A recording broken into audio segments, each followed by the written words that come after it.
नमस्कार दोस्तों, स्वागत है आपका आपके अपने चैनल हंग्री स्पिरिट्स में। हंग्री स्पिरिट्स देख रहे सारे दर्शकों का मैं अंजू शर्मा दिल से स्वागत करती हूं। तो बात करते हैं कल के एपिसोड की। जी हाँ, बहुत कुछ हुआ कल के एपिसोड में और एक ऐसी महिला जिन्होंने पूरे एपिसोड में कैमरा नहीं छोड़ा, यानी कि ये भी कह सकते हैं कि कैमरे ने उनको नहीं छोड़ा, और वो थी कविता कौशिक।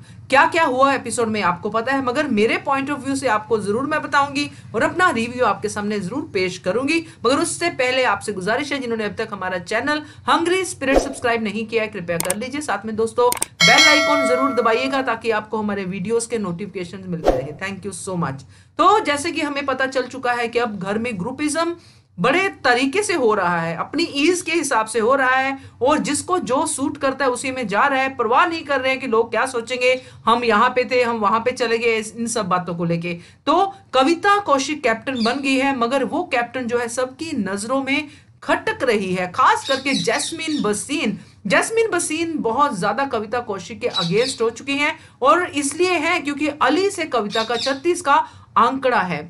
यहां पे यह कहना जरूरी होगा कि जैस्मीन बसीन अपनी गेम भूल चुकी हैं और वो सिर्फ और सिर्फ अली को मद्देनजर रख के गेम को खेल रही है, जो उनके लिए ज्यादा अच्छा नहीं साबित होगा। उनको अपनी गेम खेलनी चाहिए, अपने मुद्दों पे ही अपने पॉइंट उठाने चाहिए। तो कविता कौशिक जिस तरह से गेम को खेल रही है, निक्की के साथ मिलके, निक्की को साथ रख के, उनका एक अपना ही तरीका है, और अपनी बात को अब खास करके मैं कहूंगी बड़े ही ढंग से रख रही हैं, और जिस काम के लिए उनको वापस बिग बॉस के घर में भेजा गया है वो काम वो बाखूबी कर रही हैं। तो कविता कौशिक को बिग बॉस एक टास्क देते हैं जिसमें उनको ये सुनिश्चित करना है कि जो भी लोग बिग बॉस के घर में कानून तोड़ रहे हैं कविता के राज में, उनको उन्हें पनिश करना है। और उसके लिए बिग बॉस ने उनको खुली छूट दे दी कि आप उनका पर्सनल सामान जो है वो उठा के डस्टबिन में डाल सकती हैं।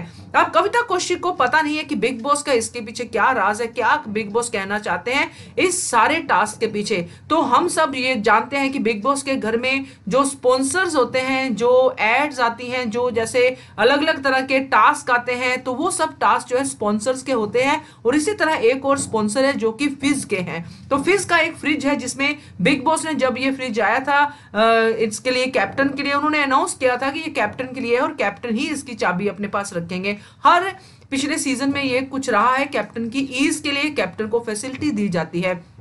अब यहाँ पे कैप्टन ने एक बार भी उस फिज को एंजॉय नहीं किया, पिया नहीं। इसका मतलब यह है कि स्पॉन्सर सीधा सीधा इग्नोर हो रहे हैं। अब ये चीज जो है, जो स्पॉन्सर इग्नोर हो रहे हैं, ये बिग बॉस तो नहीं बर्दाश्त कर सकते ना, इसलिए उन्होंने ये बात उठाई और कविता को एक टास्क दे दिया कि आपको देखना है कि किसने घर के रूल्स तोड़े हैं। यानी कि उन्होंने इंडिकेट भी किया कि किसने किसी का पर्सनल सामान चुराया है, किसी ने ये रूल तोड़ा है कि जो कैप्टन की चीजें हैं उनको साथ छेड़छाड़ की है। मगर कविता की समझ में ये बात नहीं आई। ऑडियंस के हिसाब से बिग बॉस ने 2 बार फ्रिज का शॉट दिखाया, खुला हुआ फ्रिज साइड से, जिसमें एजाज ने बोतल चुराई थी और सबने मिलके, अली और राहुल के साथ मिलके एजाज ने वो बोतल पी थी, यानी कि केन जो पिया था। फिर रात को अभिनव शुक्ला ने भी ये काम किया था, यानी कि 2 बार फ्रिज में से वो फिज की बोतल निकाली जा चुकी थी। तो उन्होंने तो अपना काम कर दिया, फ्रिज में से फिज का पूरा ऐड कर दिया, मगर कैप्टन ने क्या किया। इसलिए बिग बॉस डिसअपॉइंट भी हुए कि तब भी कैप्टन की नजर उस तरफ नहीं गई और उन्होंने फीस को चेक भी नहीं किया कि उसमें से किसी ने केन निकाला है, नहीं निकाला है।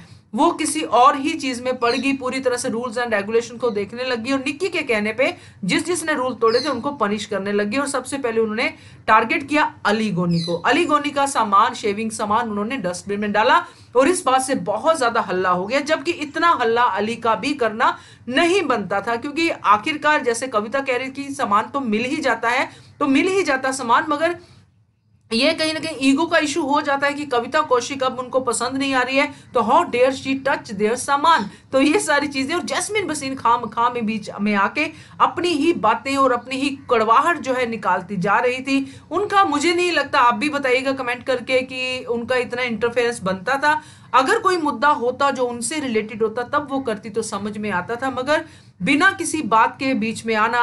और इसके बाद जो अली ने अपना रौद्र रूप दिखाया, जो गुंडागर्दी की बात कविता कर रही थी वो वहां पे साफ साफ दिखाई दी। उन्होंने बकायदा गुंडागर्दी से डस्टबिन को फेंका, चेयर को फेंका, और बहुत सारे ऐसे हिंसक जो थे काम किए। और हिंसा के जो मतलब अगेंस्ट बोलने वाले बंदे हैं उन्होंने उसके अगेंस्ट कुछ नहीं बोला, सिर्फ रोका। वो अभिनव शुक्ला ने रोका, बहुत अच्छी बात की। और उसके बाद जब रुबीना उनसे पूछने के लिए गई कि आपको चोट तो नहीं लगी है, तो कविता ने भी बहुत अच्छे से उनको रिस्पॉन्स नहीं किया, जबकि कविता को करना चाहिए था। तो गुस्सा था, जो भी था उनका वहां पे दिख रहा था कविता का, और गुस्सा होना बनता भी था, क्योंकि इतना सब कुछ करना जो है बिग बॉस के घर में, खास करके बिग बॉस की प्रॉपर्टी को डैमेज करना, इट इज नॉट गुड। और यहाँ अगर आपको कैप्टन पसंद नहीं है तो आप कैप्टन के कामों को ना करके अपनी नापसंदगी दिखा सकते हो, मगर जो बिग बॉस ने टास्क दिया उसको आप ऐसे नहीं कर सकते हो।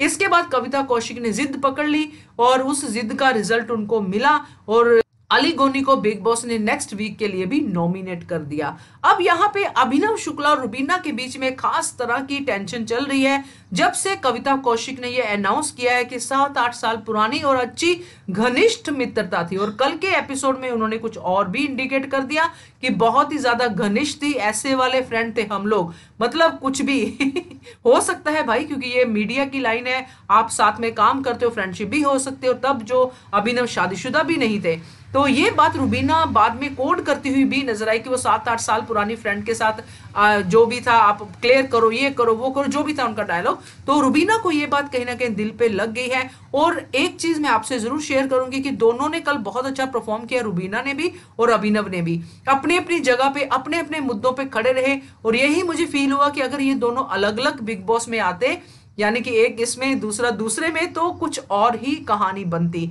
यानी कि खुल के खेलते। अभी जब ये दोनों साथ में थे पिछले कुछ टाइम से, तब ये एक दूसरे की केयर करते हुए नजर आ रहे थे। आप मत बोलिए, आप इस मुद्दे में मत जाइए, आप इसको मत टोकिए, आप उनको करने दीजिए जो करते हैं, ये एक दूसरे को कहते नजर आए थे। मगर अब जैसे ही एकता कपूर जो रुबीना को बोल के गई है, उसके बाद रुबीना उस पर अमल कर रही है, और ये लोग अपने अपने मुद्दों पे बात करते हुए और एक दूसरे से बहस करते हुए भी नजर आ रहे हैं। अभिनव शुक्ला पहली बार अगेंस्ट हुआ है बिग बॉस के टास्क के, उन्होंने टास्क का कार्यवाही ही रोक दी, उसके डस्टबिन को उल्टा करके उस पर बैठ के।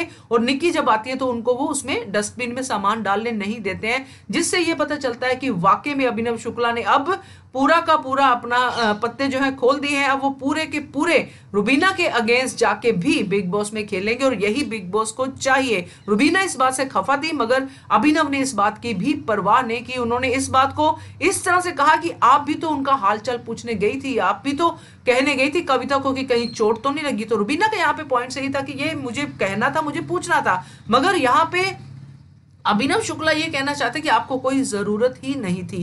तो ये क्या चक्कर था, ये तो ये दोनों ही जानते हैं। बट यहाँ पे एक चीज जरूर है कि रुबीना अपनी जगह पे सही खेल रही है। अभिनव शुक्ला को ये बात नहीं पसंद आ रही है कि मेरे कहने से बाहर होके रुबीना जो है अपनी गेम खेल रही है। अब ये बिग बॉस या फिर सलमान खान सैटरडे के एपिसोड में बताएंगे कि क्या होता है।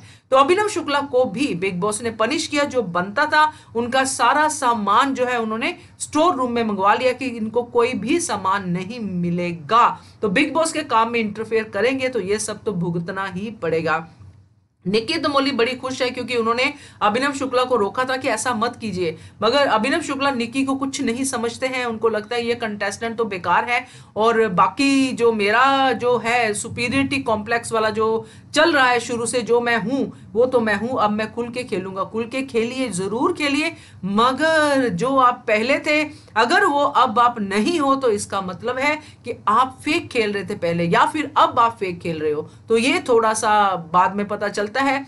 बाकी ये कहना जरूरी है दोस्तों कि ये बिग बॉस का घर है। यहाँ पे कभी कभी ऐसा होता है कि बहुत देर तक आप अपने ओरिजिनलिटी को छुपा के रखते हो, मगर अल्टीमेटली बहुत दिन बीतने के बाद वो सामने आ ही जाती है। अब देखना होगा कि क्या रुबीना वाकई वो 7-8 साल वाला जो कविता का रिलेशन था, जिस तरह से कविता सारी चीजें एक्सपोज करती जा रही है अभिनव शुक्ला के साथ कि हमारा था, हमारी घनिष्ठ मित्रता थी, उसने यहां तक हिंट दे दिया कि आपको क्या पता कहां तक घनिष्ठ थी, यानी कि कितने क्लोज थे हम लोग। तो ये सारी बातें वो नेशनल टीवी पे कह रही है, और ये बातें रुबीना को पसंद नहीं आ रही हैं। आगे इन बातों का कविता कैसे खुलासा करती है, क्योंकि अब वो बहुत ज्यादा गुस्से में आ चुकी है, और घर के लोग यानी कि रुबीना और अभिनव भी गुस्से में आ चुके हैं, और काम करने से वो कर रहे हैं मना। तो ये दुश्मनी कहां तक जाती है, रुबीना, अली, अभिनव और जैस्मिन और अगेंस्ट कविता, ये 4 और कविता, इनकी दुश्मनी कहां तक जाती है ये देखना होगा। बाकी पवित्रा पुण्या बिल्कुल चुप रही, उनका कुछ कह नहीं सकते हैं